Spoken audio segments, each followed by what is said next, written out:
Welcome back to the trending சமையல். நான் உங்கள் அலமையில் பேசுகிறேன். இப்போ ஈவினிங் ஸ்பெஷல் என்ன தெரியுங்களா? நீங்களே அசந்து போயிடுவீங்க. அதாவது நார்த் இந்தியன் ஸ்பெஷலாக நம்ம இப்போ ஒரு டிஷ் செய்ய போகிறோங்க. என்ன தெரியுங்களா? கட்டோரி சாட்டு. இது வந்து எப்படி இருக்கும்னா அவ்வளோ அருமையாக அவ்வளோ டேஸ்ட்டாக நம்ம கடையில் நம்ம எங்கேயுமே இதை சாப்பிட முடியாதுங்க. அழகாக பவுல் மாதிரி ஒரு கிண்ணம் மாதிரி நம்ம செஞ்சு அதில் வந்து நம்ம சாட் மசாலாலாம் போட்டு அருமையாக நம்ம சென்னாலாம் போட்டு செய்ய போகிறோம். அது எப்படி செய்யலாம், அது எப்படியெல்லாம் நம்ம அது சொல்லிட்டு நம்ம வீடியோக்குள்ளே ஒன் பை ஒன்னாக போய் பார்க்கலாமா? வாங்க போகலாம்.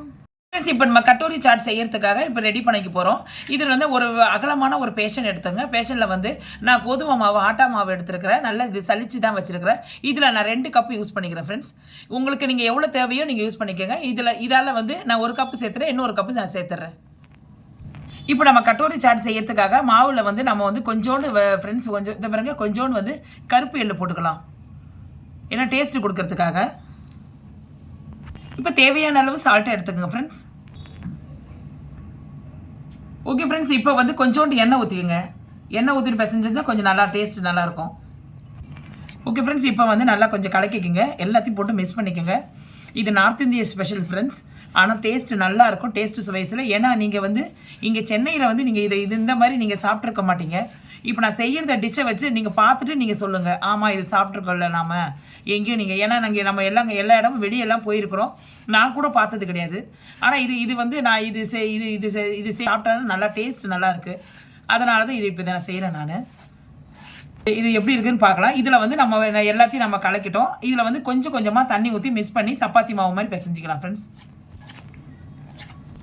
சப்பாத்தி மாவு மாதிரி உருட்டி நான் உங்கள்கிட்ட காட்டுறேன். இப்போ நம்ம நல்லா உருட்டிட்டோம். இந்த பாருங்கள், நல்லா சப்பாத்தி மாவு நல்லா உருட்டிட்டோம். இந்த பாருங்கள், அது மேலே இருக்கிற அந்த எள்ளு போட்டது எவ்வளோ அல்டிமேட்டாக தெரியுது பார்த்தீங்களா? இதுதான் ஒரு ஹைலைட்டே இதில். இது அவ்வளோ சூப்பராக இருக்குங்க. இந்த எள்ளு வந்து அவ்வளோ சுவையாக இருக்கும். இதுக்கப்புறம் வந்து நம்ம வந்து சின்ன சின்ன பால் மாதிரி உருண்டையாக நம்ம பிசைஞ்சு இது உருட்டிக்கலாம். இந்த பாருங்கள், இந்த அளவு சின்னதாக சப்பாத்தி மாவு மாதிரி இப்படி உருண்டையாக வந்து நம்ம கொஞ்சம் கொஞ்சமாக மாவு எடுத்து நான் வந்து ரெடி பண்ணிட்டு உங்கள்கிட்ட நான் காட்டுறேன் ஃப்ரெண்ட்ஸ். இப்போ நான் 2 கப்பு மாவு எடுத்ததில் வந்து எனக்கு வந்து கிட்டத்தட்ட வந்து ஒரு 15 உருண்டை கிட்ட வந்திருக்கு ஃப்ரெண்ட்ஸ். இப்போ நம்ம வந்து இதை உருட்டிக்கலாம். இப்போ வந்து கொஞ்சோண்டு வந்து ஒரு உருண்டை எடுத்துக்கோங்க. ஒரு உருண்டை எடுத்து நம்ம உருட்டிக்கலாம். இப்போ நம்ம அப்படியே உருட்டிக்கலாங்க ஃப்ரெண்ட்ஸ். இப்போ நம்ம வந்து இந்த பாருங்கள், சப்பாத்தியை நல்லா உருட்டிட்டோம். இந்த பாருங்கள், இந்த அளவு நீங்கள் உருட்டிக்கிங்க. உருட்டிட்டு ஒரு ஃபோக் இருக்கு இல்லைங்களா, ஒரு ஃபோக் வச்சுக்கோங்க. ஃபோக் வச்சு இப்படி லைட்டாக வந்து குத்தி விட்டுக்குங்க. ஏன்னா வந்து நம்ம வந்து எண்ணெயில் போடும்போது காற்று போகணும், அப்போ தான் இது மாவு வேகும். அதனால் கொஞ்சம் நல்லா இது ஃபோக் வச்சு நல்லா குத்தி விட்ருங்க. ஓகே ஃப்ரெண்ட்ஸ், இப்போ பாருங்கள், நான் ஃபோக் போட்டு நல்லா குத்தி வச்சுட்டேன். இது எதுக்கு நான் போடுறேன்னு நான் உங்களுக்கு சொல்கிறேன் ஃப்ரெண்ட்ஸ். இதுக்கு ரீசன் சொல்கிறேன் பாருங்கள் ஃப்ரெண்ட்ஸ். இப்போ வந்து நம்ம எண்ணெயில் போடும்போது அப்படியே வந்து இப்போ நம்ம ஹோல்ஸ் போட்ட இடம்லாம் வந்து நல்லா முட்டையாக பூரி எழும்புற மாதிரி எழும்பியிருக்கும் ஃப்ரெண்ட்ஸ். அதனால தான் நான் குத்தி விட்றேன். பார்க்குறதுக்கு நல்லாயிருக்கும். இது அப்படியே இருக்கட்டும். இது மாதிரி ஒரு கிண்ணம் எடுத்துக்கோங்க. இதுக்கு தான் நான் கட்டோரி இதுன்னு சொன்னேன். நான் உங்களுக்கு செய்து காட்டுறது கட்டோரி. இதுக்கு கட்டோரி சாட்டுங்க. அதுக்கு இது இந்த மாதிரி ஒரு பாத்திரம் எடுத்துங்க. ஒரு சின்ன கிண்ணம் எடுத்துங்க. உங்கள்கிட்ட எந்த சைஸு கிண்ணம் இருக்கோ அதுமாதிரி எடுத்துங்க. இதில் வந்து லைட்டாக வந்து மேலே வந்து கொஞ்சம் நல்லா வந்து ஆயில் அப்ளை பண்ணிவிடுங்க. ஓகே ஃப்ரெண்ட்ஸ், நல்லா வந்து நான் எண்ணெயெல்லாம் ஃபுல்லாக நான் அப்ளை பண்ணிவிட்டேன். நம்ம ரெடி பண்ணி வச்சுருக்கோம் இல்லைங்களா, நம்ம அந்த சப்பாத்தி நம்ம வந்து கரெக்டாக இதில் அப்ளை பண்ணிவிடுங்க. நான் உங்கள்கிட்ட காட்டுறேன் பாருங்கள். சுருக்கம் கிருக்கெல்லாம் எதுவும் இல்லாத நீங்கள் நல்லா ஃபுல்லாக அப்ளை பண்ணிவிடுங்க ஃப்ரெண்ட். நல்லா ஃபுல்லாக கவர் பண்ணிவிடுங்க. இந்த பாருங்கள், கவர் பண்ணிவிட்டு அப்படியே இதை வந்து அமுக்கி விட்ருங்க. நல்லா ப்ரெஸ் பண்ணி விட்ருங்க. இது வந்து நல்லா இதில் ஒட்டிக்கும். ஏன்னா நம்ம ஆயில் அப்ளை பண்ணியிருக்கோம் இல்லைங்களா, அதில் வந்து ஒட்டிக்கிடும். நான் உங்களுக்கு காட்டுறேன். நான் அப்ளை பண்ணிட்டு உங்களுக்கு காட்டுறேன். ஓகே ஃப்ரெண்ட்ஸ், இப்போ நம்ம வந்து இந்த பாருங்கள், இந்த சைடில் வந்து எக்ஸ்ட்ரா இருக்குது இல்லைங்களா, அதை வந்து நம்ம எக்ஸ்ட்ராஸ் எல்லாம் எடுத்துருங்க. அப்படியே நம்ம கொஞ்சம் அப்படியே பார்க்குறதுக்கு லெவலாக இருக்கும். நான் எடுத்துகிட்டு நான் உங்களுக்கு காட்டுறேன். ஓகே ஃப்ரெண்ட்ஸ், இதை பாருங்கள், எக்ஸாக்ட் இருக்குது. அதை பாருங்கள், இந்த மாதிரி இருக்கு இல்லைங்களா, அதை பாருங்கள். இதை பாருங்கள், எக்ஸ்ட்ராஸ் எல்லாம் இப்போ நம்ம எல்லாத்தையும் எடுத்தாச்சு. இதை பாருங்கள், அப்படியே வந்து கரெக்டாக ஒரு கிண்ணம் பவுல் மாதிரி இருக்குது. அவ்வளோதான் ஃப்ரெண்ட்ஸ். இதை நம்ம வந்து அப்படியே வந்து நம்ம எண்ணெயில் போட வேண்டியதான். இதே மாதிரி நம்ம எல்லாத்தையும் இந்த மாதிரி கிண்ண பவுலில் போட்டு நம்ம ஒன்று ஒன்றா இப்போ எண்ணெயில் போடும்போது உங்கள்கிட்ட காட்டுறேன். நான் காய்ச்சிட்டு இருக்கு. இப்போ நம்ம வந்து இந்த பவுலில் வச்சுருக்கோங்களா, நம்ம ஒட்டி வச்சுருக்கோங்களா, அதை நம்ம அப்படியே போட்டுட்டு கொஞ்சம் நல்லா இது வேகட்டும்.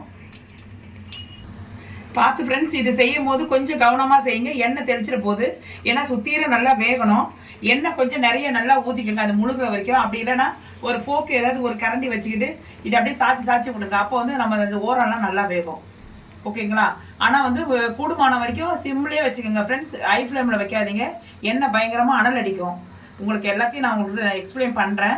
ஏன்னா வந்து இதை பாருங்க, நான் இப்படி சாய்ச்சி விட்டதா நீங்கள் எண்ணெய் கம்மியாக ஊற்றிட்டீங்கன்னா அதிகமாக ஊற்றினா ஃபுல்லாக முழுகும். நான் இதை பாருங்க, அந்த சைட்லலாம் நல்லா தெரியுதுங்களா? இந்த சைட்லலாம் அதை பாருங்க நல்லா விரிஞ்சிக்கிட்டு வருது பாருங்க. அது அப்படியே வந்துடும், அப்படியே கோப்பையோட கைண்டிட்டு வரும். அப்போ அது பாருங்க தெரியுதுங்களா? அது பாருங்க, அது சைடில் தெரியுது பாருங்க. இது வந்து எண்ணெய் நல்லா ஊற்றணும், நிறைய ஊற்றினா தான் உங்களுக்கு வந்து அது வரும். அது வரைக்கும் நம்ம எண்ணெய் கொஞ்சம் கம்மியாக இருக்க வீட்டில் இருக்குதுன்னா இந்த பாருங்க இப்படி சாய்ச்சி விடுங்க. ஃபுல்லாக வேகட்டும். ஃபுல்லாக வேகனா அது வெளியே வந்துடும். உங்களுக்கு நான் காட்டுறேன் நான். ஓகே ஃப்ரெண்ட்ஸ், இப்போ நல்லா வெந்திருக்குன்னு அர்த்தம். வெந்திருக்கு பாருங்க. இப்போ வந்து நம்ம மெதுவாக வந்து அந்த கிண்ணம் மட்டும் எடுத்துருங்க, தானாக வரும். அதை பார்த்தீங்களா? தானாக வந்துச்சு பார்த்தீங்களா? இதில் இருக்க எண்ணெயெல்லாம் அப்படியே ரிமூவ் பண்ணிவிடுங்க. அப்படி இதை பார்த்தீங்கன்னா அழகாக வந்துச்சுங்களா? இதை அப்படியே வந்து பின்னாடி எப்படி திருப்பி போடுங்க, வேகட்டும்.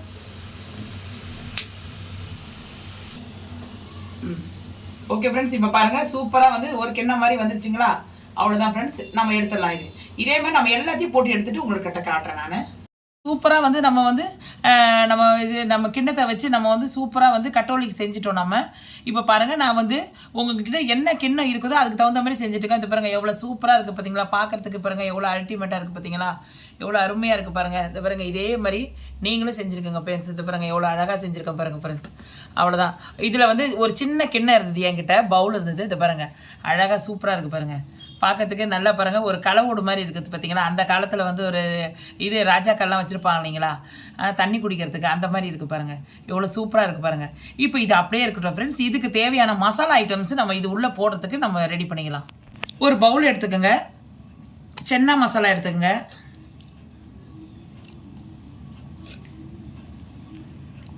கொஞ்சம் ஆனியன் போட்டுக்கோங்க ஃப்ரெண்ட்ஸ்,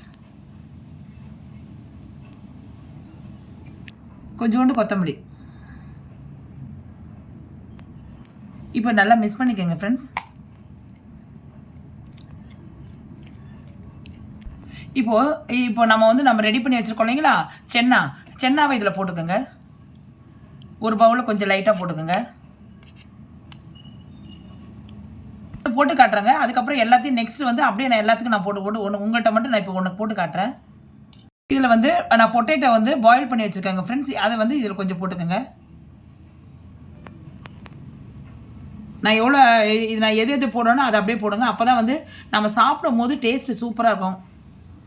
கொஞ்சோண்டு வந்து ஆனியன் போட்டுக்கோங்க, கொஞ்சோண்டு டொமேட்டோ. ஓகே ஃப்ரெண்ட்ஸ், இப்போ வந்து கொஞ்சோண்டு வந்து க்ரீன் சட்னி ஆட் பண்ணிக்கோங்க. இப்போ கர்ட் ஆட் பண்ணிக்கோங்க. இது நார்த் இந்தியன் ஸ்டைல் ஃப்ரெண்ட்ஸ், நல்லாயிருக்கும், அவ்வளோ டேஸ்ட்டாக இருக்கும். இது மேலே கொஞ்சம் ஓம் பொடி ஆட் பண்ணிக்கோங்க ஃப்ரெண்ட்ஸ். இப்போ கொஞ்சோண்டு வந்து போமோகிரானட் ஆட் பண்ணிக்கோங்க. போமோகிரானட்டு கொஞ்சம் ஆட் பண்ணிக்கோங்க. அவ்வளோ சூப்பராக இருக்குது பாருங்கள் பார்க்கறதுக்கு. அவ்வளோதான் ஃப்ரெண்ட்ஸ், சூப்பராக வந்து ரெடி ஆயிடுச்சு. ஓகே ஃப்ரெண்ட்ஸ், இப்போ பாருங்கள் செம்ம சூப்பராக வந்து கட்டோரி சாட் ரெடி பண்ணிவிட்டு எவ்வளோ சூப்பராக இருக்குதுங்க, பார்க்குறதுக்கு எவ்வளோ அல்டிமேட்டாக இருக்குது பாருங்கள். இதே மாதிரி நீங்கள் என்ன இருக்கிறது எல்லாத்தையும் நம்ம ஆட் பண்ணிக்கலாம் ஃப்ரெண்ட்ஸ். இப்போ நான் உங்களுக்கு இது ஒன்று ஆட் பண்ணிவிட்டு நான் என்ன ஒரு 3 ஆட் பண்ணி உங்கள்கிட்ட நான் காட்டுறேன். இப்போ பாருங்கள் செம்ம சூப்பராக உங்கள் முன்னாடி வந்து எவ்வளோ டெக்கரேஷன் பண்ணி எவ்வளோ அருமையாக வச்சுருக்கோம் பார்த்தீங்களா? எவ்வளோ அருமையான இப்போ கட்டோரி சாட்டு ரெடி பண்ணிட்டேங்க. ராஜஸ்தானி டிஷ்ஷுங்க இது. அவ்வளோ அருமையாக இருக்கும். நார்த் இந்தியன் சைடில் வந்து இதை ரொம்ப விரும்பி சாப்பிடுவாங்க. ஏன்னா இங்கே சென்னையிலலாம் எங்கேயுமே கிடையாதுங்க இது. இந்த மாதிரி வந்து நம்ம பவுலில் வச்சு அதை கிண்ணத்தில் நம்ம பண்ணி இந்த மாதிரி எல்லாம் நம்ம வந்து டெக்கரேஷன் பண்ணி இது மாதிரி நம்ம தேவையான அந்த மசாலா ஐட்டம்ஸ் எல்லாம் உள்ளே போட்டு வச்சுருக்க மாட்டாங்க. அவ்வளோ செம்ம சூப்பராக இருக்கும். நம்ம இங்கே உள்ளே இருக்கிறதே நம்ம இதையும் நம்ம சாப்பிடலாம். அதுக்கப்புறம் நம்ம இது கட்டோரின்னு சொல்லிட்டு இது சொல்கிறோம் இல்லைங்களா, இந்த சாட்டை இதையும் எடுத்து நம்ம சாப்பிடலாம். ஏன்னா ஹிந்தியில் வந்து கட்டோரி சாட்டுனா இது வந்து நம்ம கிண்ணம்னு சொல்கிறது. ஓகேங்களா? அதனால தான் நான் கட்டோரி சாட்டுன்னு சொல்கிறேன்.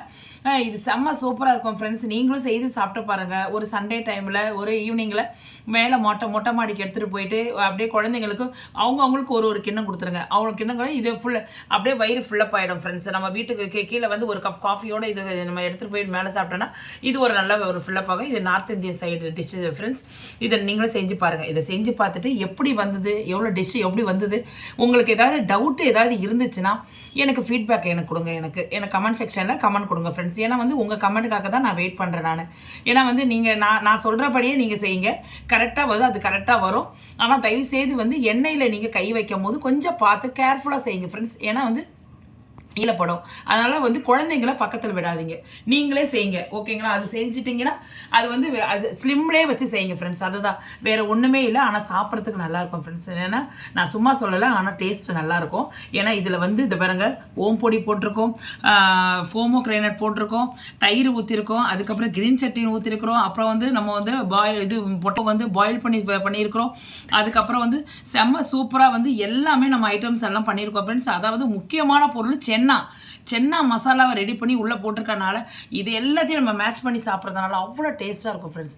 இதுக்கு மேலே நான் சொல்கிறதுக்கு எனக்கு வார்த்தையே இல்லை. இந்த வீடியோ பிடிச்சிருந்தா லைக் பண்ணுங்கள், ஷேர் பண்ணுங்கள், சப்ஸ்கிரைப் பண்ணுங்கள். மறக்காமல் ட்ரெண்டிங் சமையலுக்கு கமெண்ட் பண்ண மறந்துடாதீங்க ஃப்ரெண்ட்ஸ். புதுசாக யார் பார்க்குறதா இருந்தாலும் என்னுடைய வீடியோவுக்கு சப்ஸ்கிரைப் பண்ணுங்கள் ஃப்ரெண்ட்ஸ்.